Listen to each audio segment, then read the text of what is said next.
Hello. Hey, I hope you're all staying safe and continuing to work through some of these things. So here we go. I'm going to go through this last part of artificial intelligence that we were supposed to do today. So if you look in your slide deck, we'll start with slide 39. We were supposed to do this part yesterday, but we stopped with lab submission as to what you're supposed to do for the lab. We never got a chance to do the exit reflection, which is all right. If you have time, you can actually go do this. If you click on that link and if you click on that, it'll bring up a form that you need to fill. If you can do that and submit it, that'll be great. It'll be a good test for me to see how I get some of these exit reflections that we will hope to do in the future for your rest of the classes.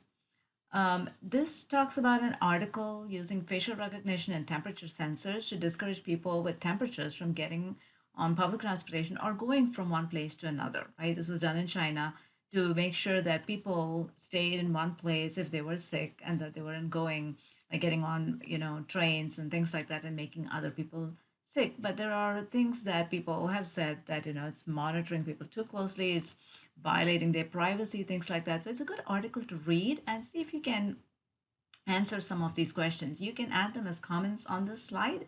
And if you can do that, that would be great. Then we can kind of do some of these things online and not have to spend time in class, especially now that we are not there today, especially. So just take a look at this, play this video and read this article and see what strikes, what stands out for you and add as comments in this slide. Okay, then we move on to validating information, misinformation, right?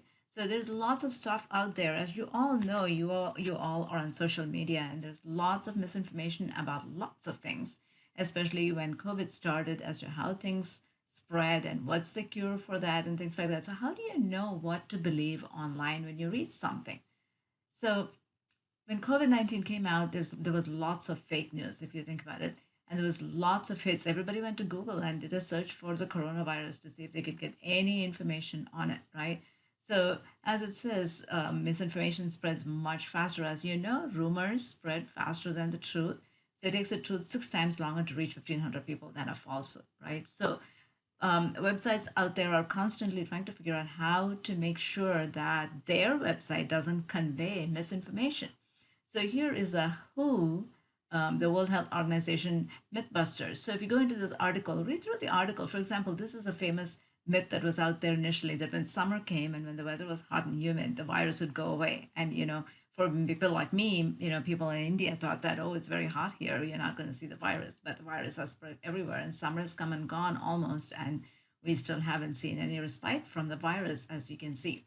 So if you go into this article talks about all the different facts, that are actually mythbusters. So go through this. It's very interesting. And it's a long list, by the way, that shoes do not spread the virus and things like, the hydroxychloroquine, which is the one treated for malaria, treats COVID, doesn't really. That's a mythbuster. It's a virus, it's not a bacteria. That's the fact. There's lots of them. So go through it and see if anything surprised you. What did you think? I mean, did you think that there was something out there and has it been busted? So that's what that article is saying. So again, any of these thoughts you can all add as comments to the slide and then tell me what you thought about it. Okay. And then we talk about fake videos. This is very interesting. You should watch this. Did you ever look at a video and say, well, is it actually that person talking or is it actually somebody else talking? So that's called a deep fake, a video generated through AI to look like one face is talking when it's really not. Okay. So lots of ways misinformation can spread. Here's another one that so now we got to combat those things. So what can recognize fake information? So AI can recognize fake information, warn you, and stop its spread. So, for example, Tattle connects fact checking in real time. People report misinformation, and a machine model learns from these things as to what information is fake. So, if you go here and look at this article, it talks about how you can, how Harvard and MIT came up with some money to do projects like this where they could essentially teach a machine to figure out what is misinformation and what it is that they can do. I'm not sure if you've seen on WhatsApp, some videos that circulate on WhatsApp or Facebook that kind of is very flaky, and you're like, wow, how do they do that? And then there's a message right after it's been posted saying this is fake news, do not watch it.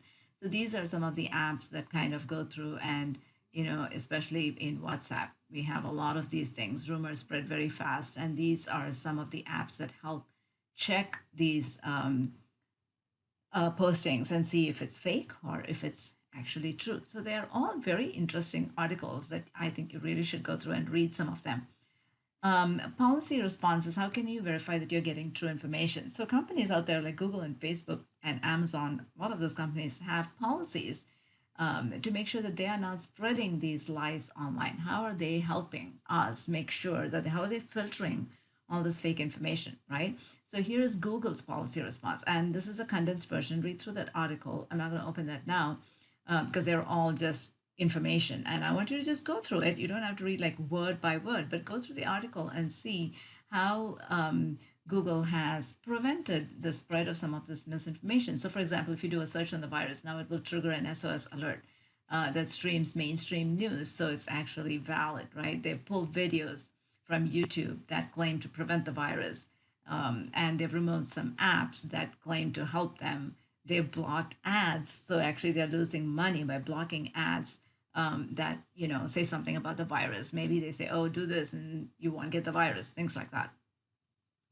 That's Google. And then here's Facebook. Facebook, again, if there's a false claim for something, Facebook will remove those kind of postings. They don't, there are people who they have apps to check these things, and they watch it and make sure that anybody posting information is all valid information about the virus or about any of that stuff. Okay. So that brings us to the discussion that you're supposed to do for this week. Choose any company that you interact with online. Here are some examples. Okay. Now, I don't want you to go back and pick Google or Facebook and give me the same information. If you pick Google and Facebook, I want some different information than what's on these slides. Okay. And you're going to research its policies on sharing misinformation. How do they find the misinformation? What do they do when they found it? And research the policies for sharing misinformation. Are they all different? So you have to pick a couple of them and say, how are they different? Is it fair? Is it not fair? Because what's fair to somebody may not be fair to some other people. What are the benefits of these policies? Who does it help? And who does it hurt? As we always know, when there's something that helps somebody, it always hurts somebody as well. So, what kind of laws or other government action can be taken to stop the flow of misinformation? So, these are all things that I want you to consider when you write that paper. So, you'd have to read some of these articles and figure out what it is that you're trying to answer, right? So, you use Google Docs to create a document, call it discussion one. Title of your paper should be misinformation. The paper should be double spaced and 1 page long. If you answer all of these things, that'll be about a page long, or it can be more. The font size and the margins, and put your name. Make sure you follow all of these things. And then if you go to, this talks about what all we have learned in this unit, right? And then if you go to your Google Classroom, which is right here, you will notice that you have your drop boxes for all of these things. So the lab one, we've talked about, there's a lab document. So if you go in here, there's a lab document that is not there. I don't want to go there. I want to go here to classwork. And if I go here and edit it, you can see that there's a lab document that I've attached. And that talks about everything that we talked about yesterday, the questions that you have to answer for the lab based on the article that you're supposed to be doing, the slide that you're supposed to be doing. Work individually to create a slideshow. I don't want to see any slideshows that are the same. And submit that to Google Classroom in this Dropbox. And it is due by Sunday before midnight. And here are some criteria. You must at least have 3 slides. And that is without the title slide. Make sure you have a title slide, but without that, you must have 3 slides. And there are answers to at least 5 out of 7 of these questions. And the slides should be formatted well, good spacing, have some, put some effort in it. Have a title slide with name, class name, and lab number. And your grades will be based on this.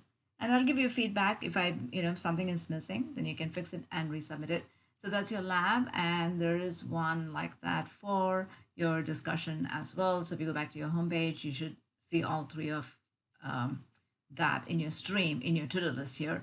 And then the practice quiz, again, the practice quiz is a Google Docs. Go ahead and do that as well. There are 10 questions in there. Go ahead and give it a shot, answer them, submit them. I will give you some feedback, and I will see you guys back on Monday.